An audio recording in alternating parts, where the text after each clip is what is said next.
Dia seseorang yang menyelesaikan studinya di bidang kedokteran, belajar di Baghdad, kemudian melanjutkan S2-nya di Liverpool, melanjutkan belajar di sana. Tatkala dia berada di Amerika dan dia mendengar bagaimana telah berkumpul musuh-musuh Islam membuat langkah-langkah ke depan untuk memurtadkan seluruh negeri Afrika. Mereka ingin menjadikan target mereka kala itu tahun 2000 seluruh negeri Afrika murtad beragama Nasara. Itu target mereka. Dia kaget. Setelah dia mendengar, dia tidak diam, berangkat ke Kuwait, negeri asalnya. Dia bukanlah orang besar pada hakikatnya dari sisi ketenaran, tidak. Abdurrahman Al-Sumaid, tak banyak orang mengenalnya. Apa yang dia lakukan? Dia tinggalkan Kuwait, berangkat berpuluh tahun, 30 tahun lebih berdiam di Afrika sana. Subhanallah. Berdakwah, menyuruh manusia kepada agama Allah Subhanahu wa taala. Tahukah Anda berapa orang Islam di tangannya? Tadi saya katakan dia bukan orang alim besar, tapi dia punya semangat besar, punya cita-cita besar. Berpuluh tahun di Afrika, dia berhasil mengislamkan 10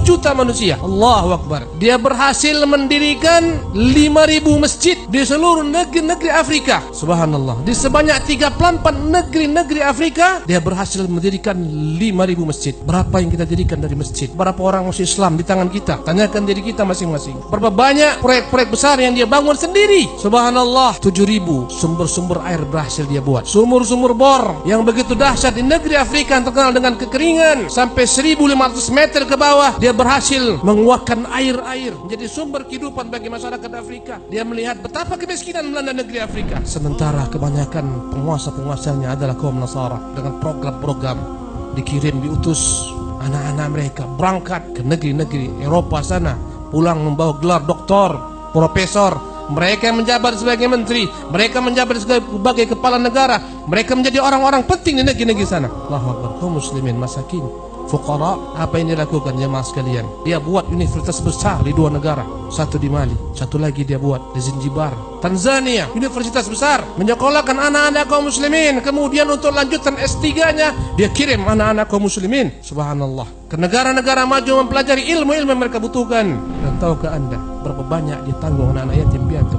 13.000 anak-anak yatim piatu yang dia tanggung, dia sekolahkan sampai gelar doktoral dan pulang ke negeri mereka menjadi orang-orang besar. Bahkan di antara mereka pernah berkata, dan dia asalnya adalah anak yatim piatu yang didanai oleh Syekh Abdurrahman Al-Sumaid ketika menjabat sebagai menteri. Saya ini adalah didikan Abdurrahman bin Sumaid. Dia sekolahkan saya dari kecil sampai saya memperoleh gelar doktoral, sampai saya duduk di tempat ini. Ketika dia kuliah di Kanada, istrinya menceritakan dalam beberapa tahun, 4 tahun di Kanada, istrinya hanya punya 4 pakaian saja. Harta mereka jadikan untuk jalan menuju surga Allah Subhanahu wa taala. Karena dia berkhidmat untuk Islam dan kaum muslimin, setiap tahunnya ada hadiah diberikan oleh kerajaan Saudi atas nama Malikul Faisal terhadap orang-orang yang berjasa bagi Islam. Beliau mendapat 1 juta rial. Allahu Akbar. Bilangan tidak kecil. Tahukah Anda berapa yang diambil? Sepeser pun tidak diambil untuk dirinya. Semuanya diinfakkan di jalan Allah Subhanahu wa taala. Dia menceritakan bagaimana dia berdakwah di negeri Afrika. Subhanallah. Tatkala dia dijemput oleh seorang ingin bertemu dengan dia dan ternyata terlambat, mereka mengatakan mereka terhalang dalam perjalanan, banyak halangan di tangan. Kata dia,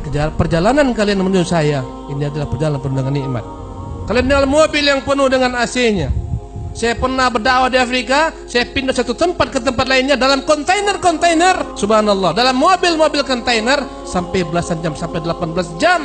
Pada tahun 2013 beliau meninggal, rahimahullah tabaraka taala rahmatan wasi'atan. Orang ini adalah orang yang tak begitu dikenal oleh manusia, tapi orang-orang Afrika mengatakan dialah raja di Afrika sana. Fuqara, masakin, mereka mengenal dia. Dan dia bukanlah orang berilmu syar'i sebagaimana saya sebutkan tadi, tapi dia mampu melakukan banyak hal dalam dakwah. Ini contoh daripada contoh-contoh orang besar yang mampu berdakwah dengan apa yang dia miliki. Subhanallah.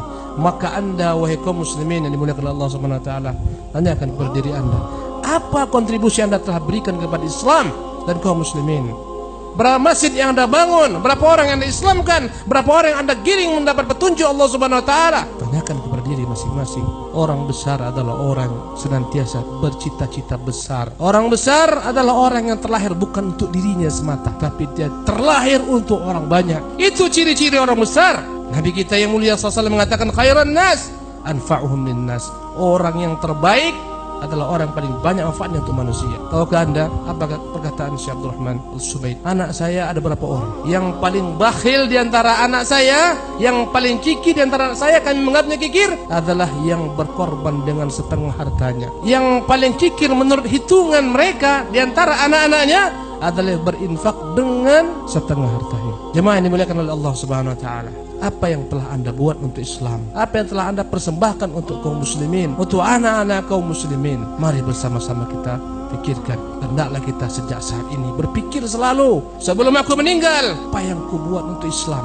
Harta yang kita cari semuanya tak akan mungkin kita bawa ke dalam yang kubur. Yang akan kita bawa adalah amal saleh.